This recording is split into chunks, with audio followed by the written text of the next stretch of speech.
What's going on, Lions fans? Welcome to the Pride of Detroit YouTube channel, and this is Before the Roar, your preview podcast where we take a look at the Lions' upcoming matchup this week. This week, the Lions have the Tampa Bay Buccaneers, the top team in the NFC as of right now. So we're going to dive into that and a whole lot more throughout the rest of this podcast. But first and foremost, I'm your host, Meko, joined once again by my amazing co-host. First and foremost, we have one of your writers over at prideofdetroit.com, Morgan Cannon. Morgan, how we feeling?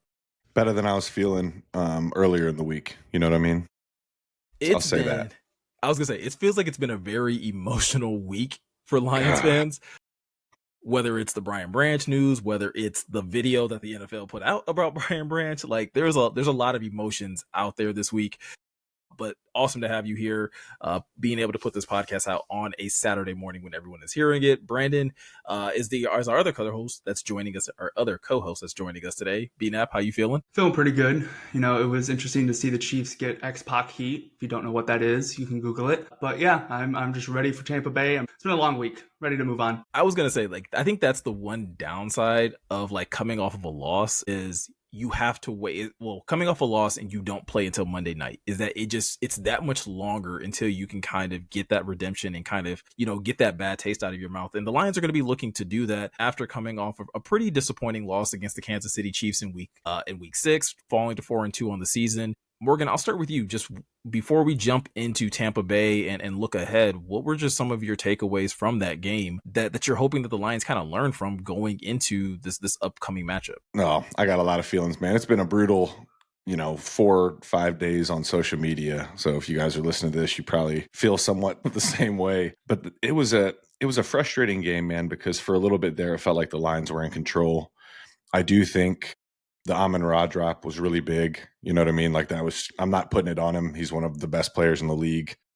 Love the guy, but that was like a turning point. And I know that's easy to say, but after that, it kind of everyone's like, oh, they didn't run the ball enough in the second half. I'm like, the tempo of the game, the way the Chiefs were moving the ball, and we'll get to that, it just dictated that the Lions had to play it a certain kind of way. And eventually it just got away from them. And yeah, overall a frustrating game. Hate how it ended just because I do think Brian Branch was within some of his right to be, pretty heated by what took place, especially at the end of the game with the block in the back. But I know he can't respond that way. He knows that. It's just unfortunate. But yeah, overall pretty frustrating. What do you think, Brandon? Yeah, it was a frustrating game. It felt early on when the Lions took that early lead, despite, it was just being a trick play touchdown that we all know got overturned. But it was still good to at least get points.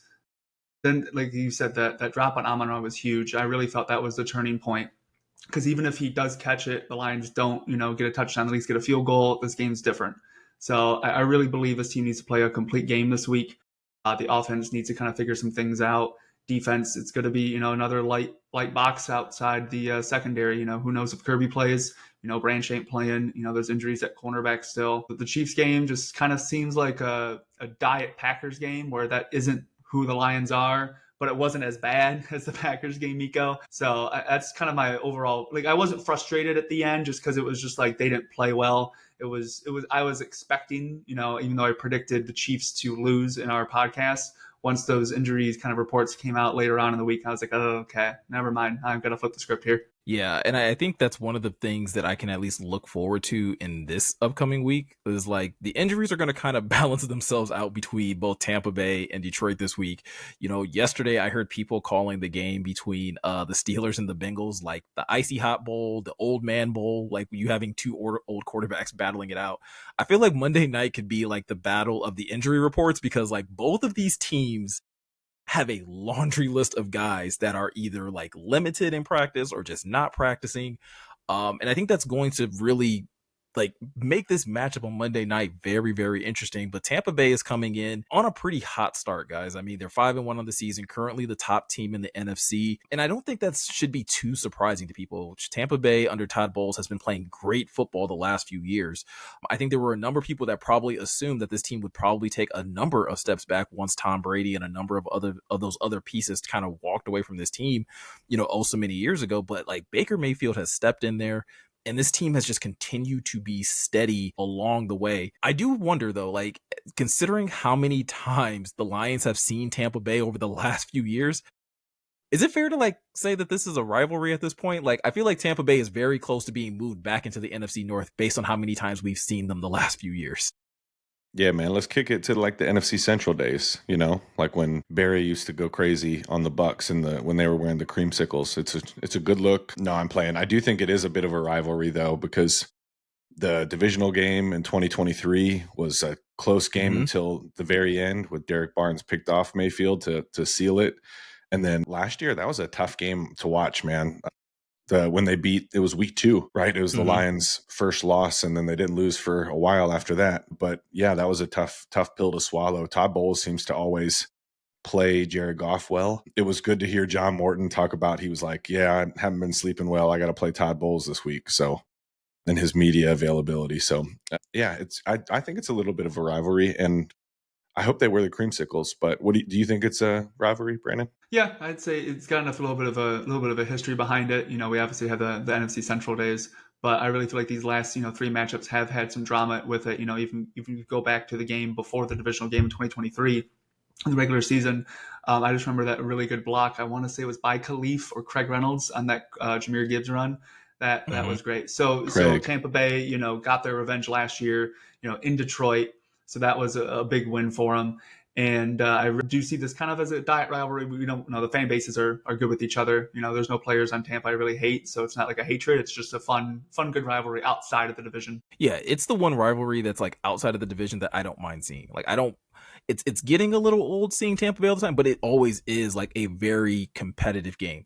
The only team outside of the division I never want to see again, or at least for a while, is Seattle. Like, I can do without seeing the Seahawks for a good little minute.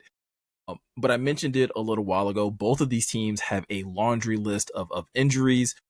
Detroit, I think some of the notable names that I think Lions fans are going to be very interested in terms of just not practicing, or at least seem to be trending towards probably not playing this week. Kirby Joseph has registered 2 no practice days. That's really going to be interesting to watch. Obviously, with the Lions already not going to have Brian Branch this week due to that suspension being upheld, it's going to be interesting to see what the Lions do with Kirby. Obviously, he's been gutting it out, Morgan, the last couple weeks with that injury.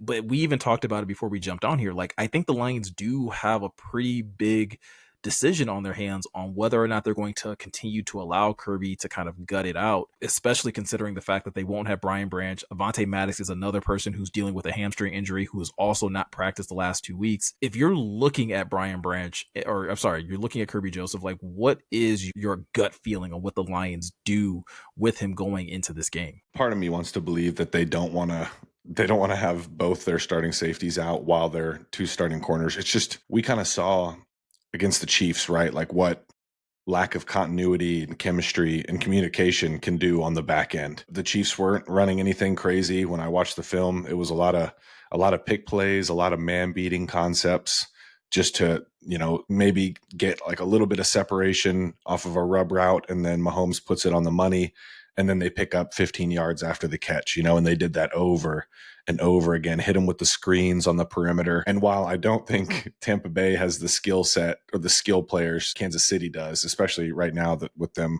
missing Ibuka and Godwin and everybody, the running back, I'm having a blank.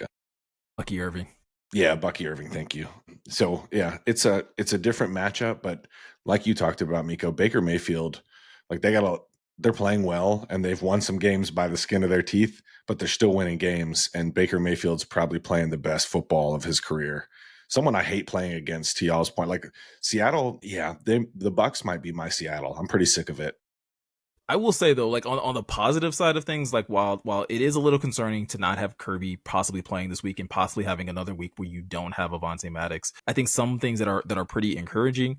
Taylor Decker has at least had 2 back-to-back limited practices, so it'll be interesting to see what they decide to do this week. He was obviously like a late scratch last week, Brandon, when it came down to him not playing, but I think just as equally good for this offense, or sorry, for this defense, is Aleem McNeil is a full go for the last 2 days, and Dan has already pretty much said it and put a stamp on it. Like, Aleem's playing this week, and I think if you're not going to have maybe your top 2 safeties and your top corners, maybe having just your full defensive line missing, Marcus Davenport, may be enough to help this defense kind of make it through this week. Yeah, we talked about it before the pod, is that like Lee McNeil is going to have to maybe play more than expected just because this defensive line is going to have to win them this game. Aiden Hutchinson, he's going up against a backup right tackle. If he cuts inside, he might be going up against a backup / third string guard. With Luke Haggard, who's their backup right guard right now, who's starting. He might be out. He hasn't practiced at all this week. So that defensive line is going to have 1 to 2 backups right there. And either way, Detroit's going to have to win on that front. Aleem's going to have to get on that interior. Him and DJ will be fun to watch. Interested to see how Al-Qadim Muhammad could do on the edge.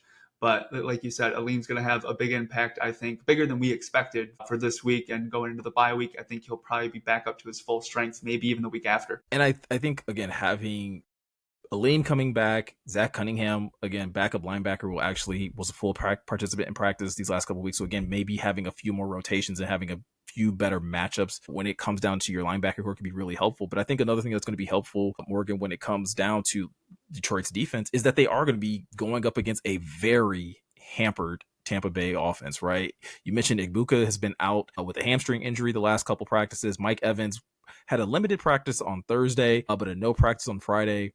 And then you have Chris Godwin, who was just starting to kind of get back into the swing of things after suffering, I believe it was a broken leg last year. And he's missed the last two practices with a leg injury as well.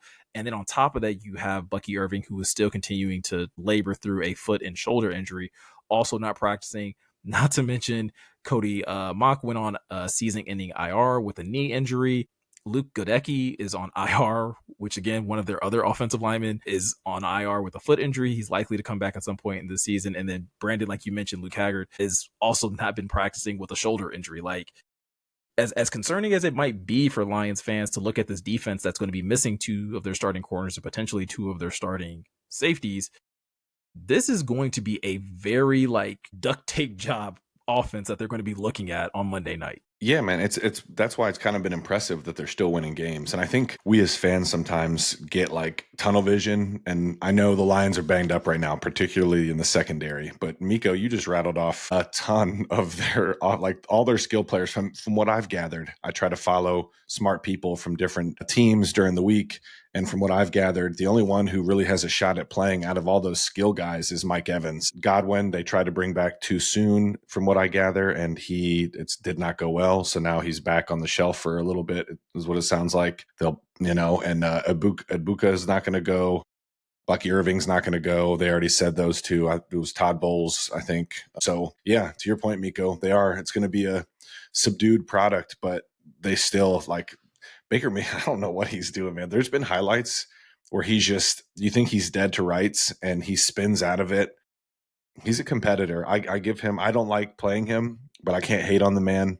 I think he's funny. He talks a lot of stuff. So yeah. What do you like watching him play? I don't like watching him play the Lions, but other than that, I think Baker Mayfield is definitely in that same category that Jared Goff has found himself in the last few years, where it's good to see a guy that a lot of people thought was dead in the waters be able to become the player that a lot of people thought he would be earlier in his career. And I think that's the thing that's it's that story of Baker Mayfield, and being able to see that he's been able to find a home in Tampa Bay and be a true contributor to their winning, right? This isn't somebody that's just a passenger, Brandon, on this offensive system. He's the one driving the bus and making sure that this offense is excelling at a high level, which kind of leads me to the next question, which I'll start with you, Brandon.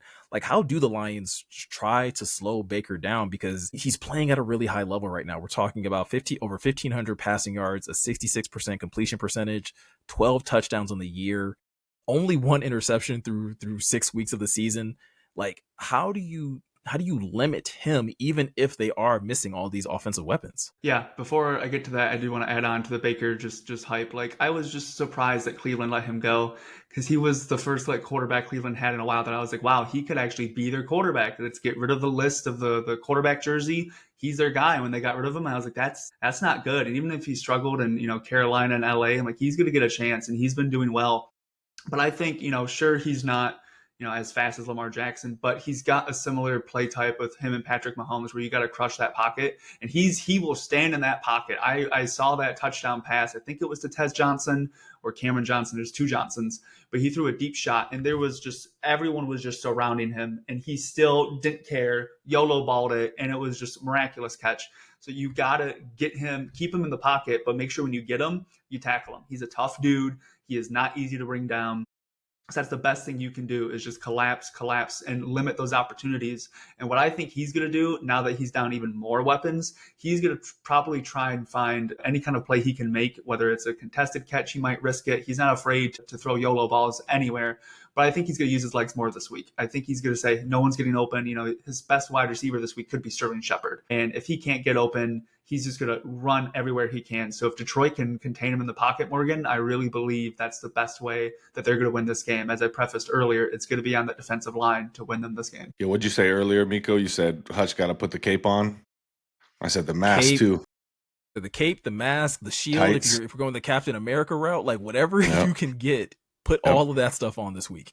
All of it, bro. Yeah, it's going to be one of them games. And I always try to, I don't know if you guys do this too, because I know how Dan, like every week he brings the team, the game in like some context, right? He's like, offense, it's going to have to be you guys this week, or we're going to need, whatever it may be. And I do think this is a game where he's like hey, the front seven, Jack, we got to have a bounce back week.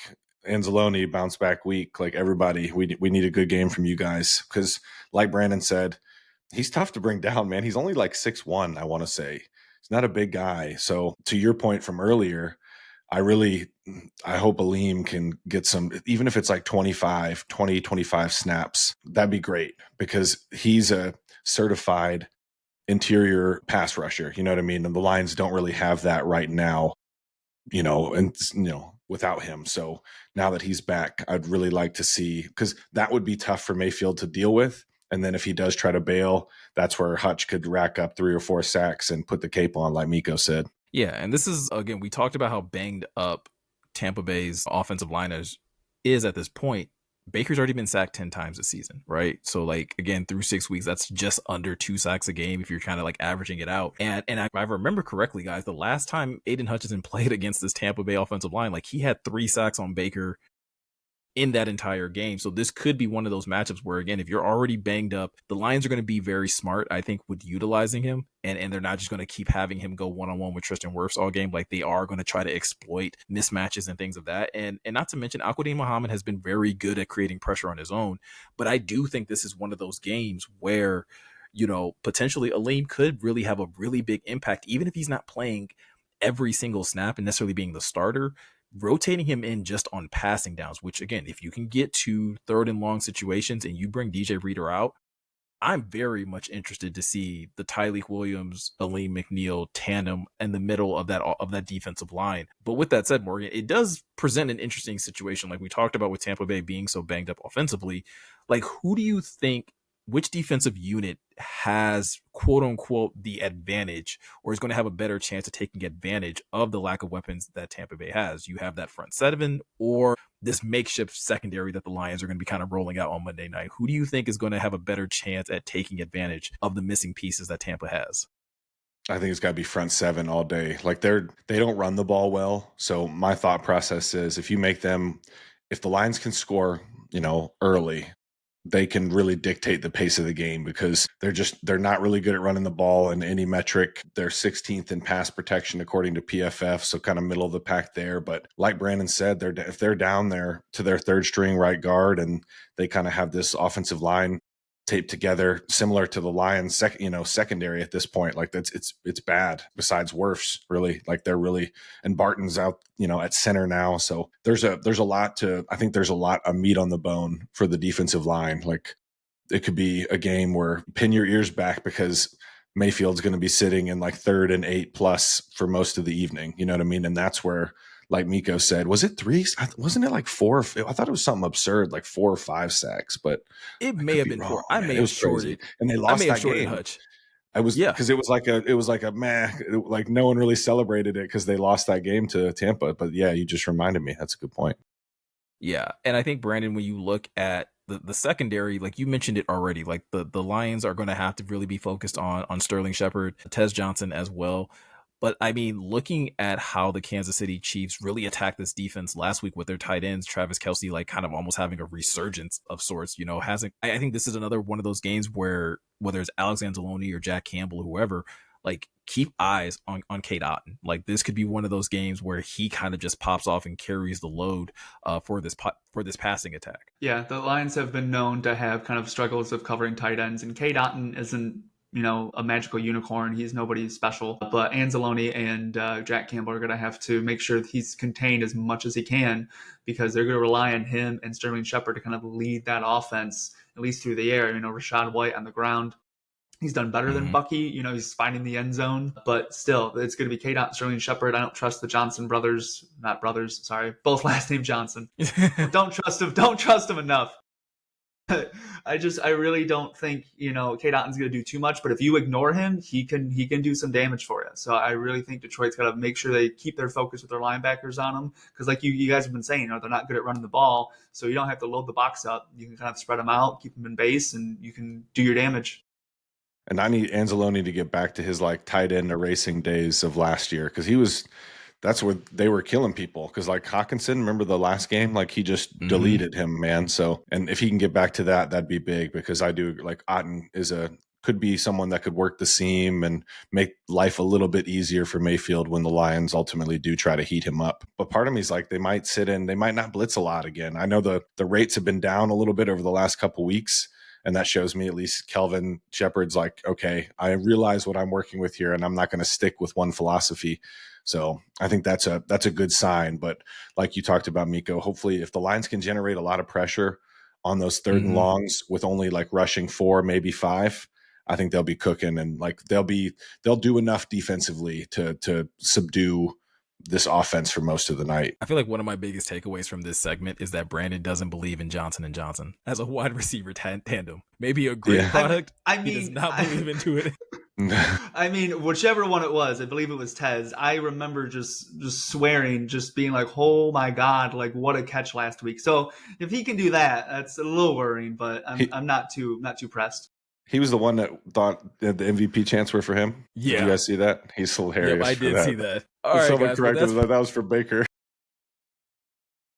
That's hilarious. But that's pretty much going to wrap it up for the first segment here, guys. We're going to jump ahead right after this break to talk about the offense and what they need to do, because if you guys remember in the last matchup against the Bucs, that kind of was the limiting factor and the reason that the Lions did pick up that loss early in the season. So we're going to talk about that and a whole lot more right after this. And welcome back to Before the Roar, your preview podcast over here at Pride of Detroit. Guys, we talked about the defense, we talked about the injuries and everything that side of the ball is going to have to focus on when it comes down to limiting Baker Mayfield and this makeshift offense that they're going to have to deal with. On the Lions side of things, though, they also get a defense that is missing a couple pieces, not as many as the offense, but Levante David has been a staple, Morgan, in this defense. Has registered 2 no practice days so far this week, so it's not looking very good in terms of him possibly playing Monday night. But with that said, this is a Tampa Bay defense that has given the Lions fits just about every time that they've played. And sure, it seems like the Lions have kind of just grinded away at them in a lot of situations and found success. But specifically looking at that matchup last year, they really struggled to kind of get things going and executing in the red zone. And when you look at Tampa Bay being so efficient when it comes down to defending the run so far this year, how much do you think that Johnny Moe is going to lean on that aspect of the offense against this really stout Tampa Bay defense? I don't think he's one to bash his head against a wall, but the Bucs are tough to run against, to be honest. And that's what I keep remembering from that game last year. They made it tough for the Lions to run, and then the Lions turned the ball over quite a few times, and that was kind of it. But the defense kind of held up their end of the bargain, which was encouraging. It just was like you said, Meko, it was a tough day for the offense. But I do think they're going to try to run the ball, and if my opinion, I would like to see them run off tackle a little bit more. Like not every rep, every snap, because that's not realistic. But if they can take advantage, because I don't want to run right at Vita Vea too often. That's just sure. It's going to, especially with the young guards, they're not going to have seen anything like a Vita Vea in their young careers, because No, Mahogany hasn't even played the Bucs, so this will be a first Yeah, for him. nah. It's going to be different out there. So he is a problem, man. So I do think if they can stretch them horizontally a little bit, maybe see if they can get Panay in space. I still like Hassan. They have Hassan Reddick and Yaya Diaby out there as their edge defenders. So they're no slouches, but I'd rather do that when they do opt to run the ball than to try to run too much at Vita Vea, right? Yeah, I think Brandon, I think this is a week where, I think there's been a few people that have mentioned that David Montgomery hasn't quite got the usage that we're kind of accustomed to. And even Dan kind of pointed to like, hey, he would like to get back to them being a little bit more even split when it comes down to the touches between him and Jameer. How do you feel like that could potentially play out in a game like this with a team that is so tough against the run? Yeah, I mean, like you started with the top, Levante David not practicing so far this week. He's their best run defender, according to PFF. He was their highest run graded defender. So if he doesn't play, that's going to be a big piece that they're losing on that run defense. And you both have mentioned Vita Vea. He's a big dude. He is a big dude, and he is just going to dominate that interior. But if anybody is going to do their best to try and match with Vita Vea, if they find him in a hole, it's going to be David Montgomery. I really don't see this team throwing 50 plus times like they did last year. They're going to rely on that run game. And like you guys have been saying, they're going to focus on the edge, focus on the outside. And that's when we know David can do both. So it's fine if he wants to go outside or inside. But David's going to have a bigger role, I think, in this game than Jameer. It's going to be interesting to see how they kind of work that back. Does David make it 60-40 his favor? Do they go back to strictly 50-50? I have seen an uptick in Jameer enough where I'm questioning as like, why is David not getting the ball as much? So I think maybe this week we start to see that transition into kind of being more even playing field heading into the bye, and they can work on that game plan for the second half of the year. Yeah, and I think the same, like what you're saying in tandem with what Morgan was pointing out about possibly attacking them, horizontally, like both of those guys can do that fairly well. Like I think people tend to think that if you're going to have that type of game plan, like, oh, that means way more touches for Ja. But with a physical defense like Tampa Bay is, like you can't just continue to have Ja take that many hits. And I think you are going to have to find ways of maybe catching Tampa Bay off guard where they're expecting, David Montgomery to be in the backfield. Like, oh, it's probably going to be something in the A or B gap. And then next thing you know, you're hitting them on the edges and hitting them off tackle and allowing that to kind of be the thing that tips the scales in the Lions' favor. And in the same time, like I agree with you that I don't know if the Lions are necessarily going to throw the ball 50 times. But there is a part of me that feels like this is going to be a game where they're going to have to rely fairly heavily on Jared Goff more than they probably have at any point this season so far. And that automatically shifts a lot of focus to this offensive line, right? We saw last week that these young guards kind of got taken advantage of when it came down to going up against Chris Jones, which was, to Morgan, to your point about Vita Vea, like that's something that they've never seen before. A guy of that size with that type of athleticism. Vita Vea presents a different type of challenge where it's like, no, it's not crazy athleticism, but it's probably like the Larry Allen effect, except on defense, where it's like you're going to see some strength that you've never, ever seen before when it comes down to both run blocking and pass blocking.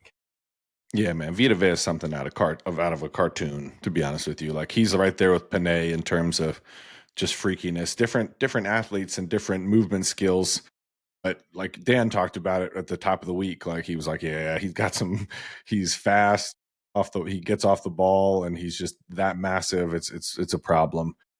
But yeah, he's the center of it all. So some counting stats, they've allowed the 5th fewest rushing yards in the NFL, holding teams to just 3.7 yards a pop. And they've only allowed over 100 rushing yards once this season. That was 122 Seattle in week 5. So I agree with you, Meko. It might be one of those games where Jared does have to, carry it a little bit just because they're not gonna abandon the run, in my opinion, just because they don't want to put that. You don't want a lot of 3 and outs, man. We don't want it to be a bunch of a possessions game because, in my opinion, that's going to play more into Mayfield's favor. You know what I mean? Like if it's a bunch of possessions, it's like a lot of 3 and outs, turnovers, all that stuff. That leans more towards the Bucs, in my opinion. So yeah, I don't foresee that, being a thing. What about y'all? Yeah. No, I think Brandon, I think like ideally, like the Lions would love to be able to get to a situation where you're in a lot of like 2nd and 3 or 3rd and 2 type situations. But like when you're dealing with that type of run defense, like you probably are going to be in a lot of 3rd and 5, 3rd and 7 situations. And then that's when your offensive line is really going to have to step up. And Tampa Bay, I think is a good pass rushing team. I mean, they currently have 16 sacks on the season, which is the ninth most in the NFL. And I think Yaya Diaby has really started to kind of emerge as a premier pass rusher for them. He leads the team with 3 sacks. But then, like you mentioned, no Levante David. He's tied for second on the team with 2.5 sacks. But then there's still Vita Vea, who's got 2.5 sacks as well. And then Morgan, you mentioned it earlier, they did get Hassan Reddick in the offseason. So like there is that threat of pass rush ability. How do you think the Lions kind of deal with that? And do you think they have the horses to keep Jared Goff clean this week? Man, if Decker can go, that would be huge. Just because Skipper did an admirable job last week against the Chiefs. There were still some hiccups, obviously, but we knew that was going to happen. You know what I mean? So, but if you get Decker back here and you could, let Jared hit a 7-step drop, like without keeping a tight end in or a back, a tight end and a back, then it's just going to open things up. And I do think, the Bucs got some ballers back there. You got Antoine Winfield Jr., you got Jamel Dean, but I still like the Lions skill guys more. And I do think they're going to be hungry for a bounce back game, man. No one wants to go into the bye week off a loss. You want to win. So you're going on your little vacation, going back home or whatever. You want to be happy and go get some food and just be chilling. So yeah, I want the skill guys I trust the skill guys against the secondary, even though I do, I'm giving the Bucs secondary a lot of respect. I just think it's going to be a bounce back game for the receivers and the backs. What about you guys? Yeah, I do think, I do agree with you guys that, the passing game is going to have to be the main focal point for the Lions this week as far as efficiency and their strength, because Tampa Bay is good at stopping the run. So I could see, maybe 35, maybe even 40 passes attempts by Jared Goff, but hopefully they're up by enough that he doesn't have to throw it 40 times. They can just continue to run the ball. But yeah, if Dane Skipper's in, I feel okay with it. It's better than Giovanni Manu. But if Decker's in, that's even another level up. Diaby's great. He's definitely improved over the years, and Vita Vea is still Vita Vea. We've been over him multiple times. So I really think as long as they can keep Goff upright, we talked about Baker Mayfield, being an MVP candidate. He's, having a great year. Jared Goff is not being talked about as much as he should be for having a good year so far. And, this is with backup tackles. And so I really feel like Goff can have another solid game. If he can outperform Baker, maybe the conversation changes around Meko. Yeah, this could be one of those games. This could be another one of those games where we're talking about a quarterback battle and which team and which quarterback is going to make the fewest mistakes. Morgan, I'm glad that you brought up Jamel Dean and Antoine Winfield Jr. because those are 2 premier players that they have in their secondary that, again, there's a really good chance the Lions may not have those type of impact players in their secondary. I do think it's worth pointing out, though, despite how good this Bucs defense is when it comes down to defending the run and in terms of being able to generate sacks, only 6 turnovers on the year so far. So not a lot of being able to take advantage of other teams' mistakes or being able to force mistakes. And Jared Goff, to Brandon's point, has been playing really good football this year, not, sending the ball to the other team. The running backs and receivers have been really good about not putting the football on the turf. So if that can continue for another week, that's another thing that really starts to shift things in the Lions' favor of being able to have a very formidable win this season against a really competent team, which I think is something else that people are starting to kind of nitpick, which it's whenever you suffer a loss or whatever the case may be, people start to look back at the teams that you've beat or that you've lost. And I think there are a couple people that are starting to look at the Lions wins and being like, well, maybe it's not that impressive. That could definitely be flipped around this week with a big time win over Tampa Bay, right? Yeah, and I wish people wouldn't do that transitive property crap in the NFL, man. You just saw the Bengals beat the Steelers last night, and everyone was like, are the Steelers good? Yeah, man, they're good with ghosts of Christmas past Rodgers back there. Okay, no, they're not. All right. So it's just funny to me, all the narratives being pushed, but it would be a big win, man. I do think the Bucs are a good team. They're a really good team if they're healthy, but I guess you could say that about the Lions too. So yeah, I think it'd be a statement win in my opinion. And if they can do it, man, if they could handle them kind of like they did the Ravens, we'd be happy going into the bye, right? I know we would be happy going into the bye because Brandon, what they have to deal with coming out of the bye, it's going to be a gauntlet of teams, of really high caliber teams that the Lions are going to have to, really have good games against in the second half of the season. Yeah, I 100% agree. Yeah, the second half of the schedule, I haven't looked too far down that road yet, but getting a win over the Bucks would be huge, just because on a national main stage you had that huge issue with the Chiefs. People are starting to question the Lions. Now on another national main stage, you beat another team, arguably the best team in the NFL, because Bucks are 5-1 in the NFC, Colts are 5-1 in the AFC. I would take the Bucks over the Colts right now. So the Bucks, arguably the best team. If the Lions can get that win, that would be signature.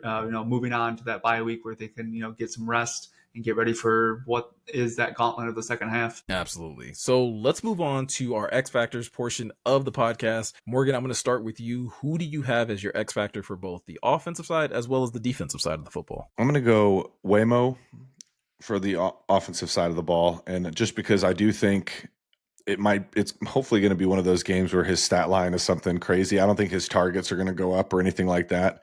But if he can nab 4 or 5 catches for like $115, $120, and a touchdown, that's perfect for me, because Saint's always going to be featured. Sam's getting more and more of the target share. So I want J get a couple big plays in, just because I do think they're susceptible to some of those crossers, like behind the linebackers, in front of the safeties, kind of like what JMO scored on. That was a great throw too, by the way, from Goff, that touchdown to Jameson against the Chiefs. So I'm going to go Jameson on the offensive side of the ball, and defensive side of the ball, I'm going to go Jack Campbell. I want bounce back game. He was kind of in a blender against the Chiefs, but there was a lot going on in his defense on the back end. And it was against Kansas City. So those are my two. Who are your X factors, Brandon? Starting with the offense, I'm cheating. I know we've done this before. I'm doing the interior offensive line, just because it depends if Levante David's playing, but no matter what, it's Vita Vea again. Vita Vea is going to be a huge player to stop. So if the interior can at least contain him, do what they can, I think that'll be good for the offense. Give Goff some life, dropping back. Now on the defense is another guy that's limited, Lee McNeil. I'm excited to see him back. He's been gone for so long, and to see him, what impact can he have with his limited snaps? We talked about how banged up this Bucks or offensive line is. How much can he really, generate pressure? How much of him just being on the field do people go, okay, we can't double team Hutch anymore. We gotta, spread everybody thin.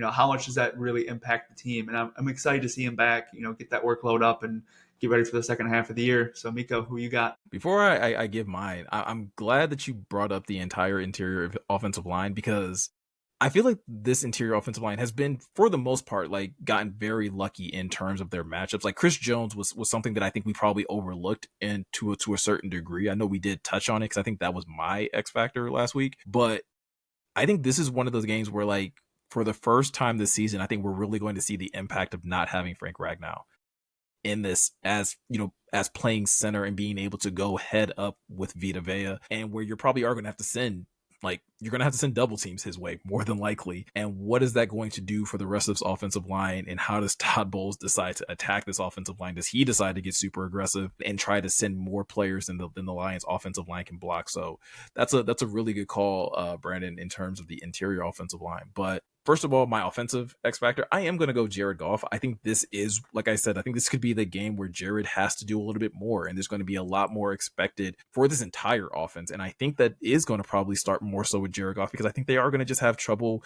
getting to those third and short, type of downs and distances. And you're going to have to make big time throws and be able to be comfortable in the pocket and deliver, strikes to Amon-Ra St. Brown, to Sam Laporta, to Jameson Williams. Like, this is going to be one of those games where I think Jared Goff could really, again, on a national stage, really outplay Baker Mayfield if he can rise to the occasion. And I'm going to stick with my defensive X factor from last week. I think Aiden Hutchinson, like I said at the top of this podcast, you got to put the cape on this week. Like, it has to be him, and he has to make a number of plays, not just getting sacks. He's probably going to have to, have a couple strip sacks, get some fumbles out there.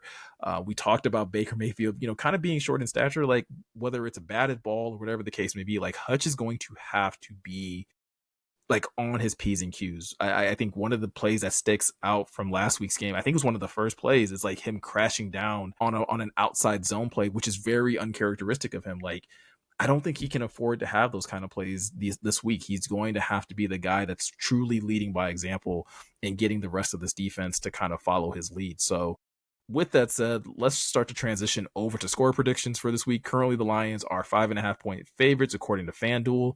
So, Brandon, let's start with you. What's your score prediction for this game this week? So I think the Lions are going to bounce back, and sure they beat the Ravens on Monday Night Football, but now this game's in Detroit, and Ford Field is going to be loud. It is going to be a loud environment. The fans are going to be riled up, not just because it's Monday night and it's the Lions, but it's going to be because of the loss to Kansas City. It's going to amp everybody up. This team, they might not, outside of the Brian Branch stuff, this team gives me like they're pissed off. They're not happy right now. And I really think they're going to take their anger out on Tampa Bay. And I got Detroit winning 31-21.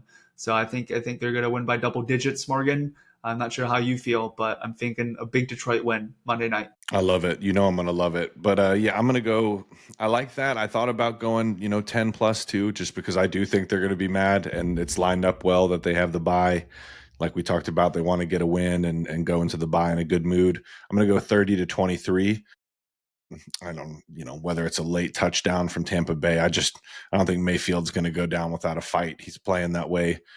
But I'm excited they're wearing the black jerseys too, man. Like I think that's going to be it's going to be cool. And I'm happy the game's starting at 7. A little weird with work because I'm going to have to take a little like 2 hours off at the end of the day just to be able to go home, get everything ready, because yeah, man, if I left work at 5, I'm gonna have to go straight to the game. You know what I'm saying? I get it. It's crazy. So yeah, I feel like Lions home games should be treated as holidays. Like we should just that's what I'm saying. Work early. People should be accommodated for that time. Like, just let everyone be able to get situated and get set up for the night. What's your prediction? I was gonna say, I think we're all in the same wavelength when it comes down to the Buccaneers score. Like I have the Bucs rattling off 21 points, but I think this is going to be very back and forth. Like I think this game is going to look competitive, but I think it's also going to look sloppy in a number of areas, right? I think you're going to probably see broken coverage on the Lions side of things at times. I think you're going to see drop passes from the Bucs side of things. Like there could be a number of things about this game that just look off, but I still have the Lions winning 27-21.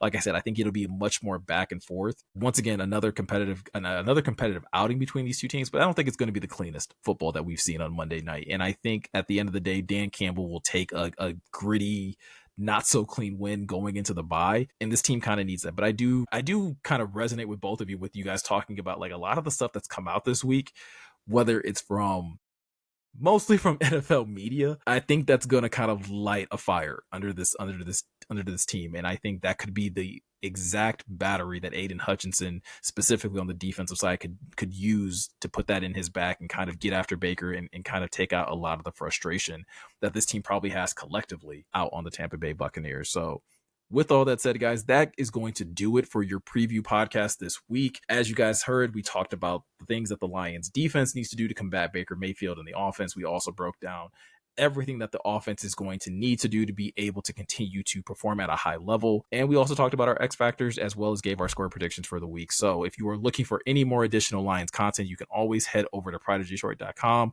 There are going to be new articles put up on game day as well as leading up to the game as well. So be sure to check that out, especially the articles that are written by these two gentlemen. You definitely don't want to miss out on any of the content that they're putting out. And if you are watching this over on our YouTube channel, which is youtube.com/prideofdetroit, please make sure to drop us a subscription. Go ahead, hit the subscribe button, hit the notification bell. That helps out the channel a ton, but it also makes it that much easier for you to find our video content when we upload new videos or when we go live over here on YouTube.